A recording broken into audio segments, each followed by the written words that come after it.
The Blood Angels are getting a range refresh, and you know I'm excited. Today we're here to talk about the Sanguinor. The Sanguinor needed a little bit of a model refresh, not in the quality of the sculpt, because it was actually beautiful, but the size of that model compared to the Primaris Assault Marines, and even things like Chaos Space Marines, anything in that large power armor kind of vein is getting a bit of a size increase. We're seeing it incrementally happen over the years, and so I'm very pleased to see the Blood Angels are falling in line with that. Let's start from the top and go all the way down to the bottom. Those wings. Now, the wings, we'll talk about Sanguinary Guard maybe in the next video, but you can see that this model has wings where some of the others had not. Iron Halo there. Pose almost exactly the same. Pose very similar to the way it was before, which I do like, because coming in just that savior, that avenging angel type pose. Basically, you can play with it in your mind to be a lot of different aspects of what this character is supposed to be. Going down to the litanies, the ribbons that are coming from this. Now, this was something that was absent from Astaroth, and I didn't know if we would see this on the Sanguinor, but I'm so happy to see that it is there.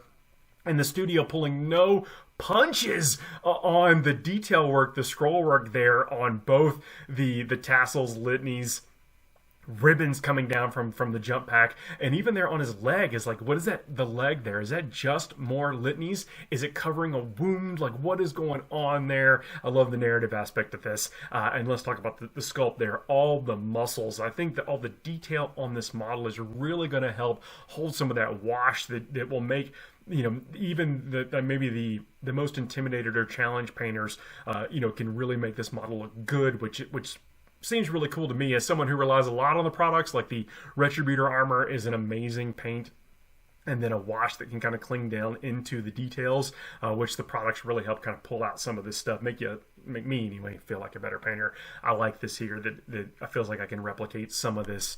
Then the sword, loving that, with the chalice. Nice to see that both of those things represented on this model. The wings there, the halo, and mask. Let's talk about the mask a bit.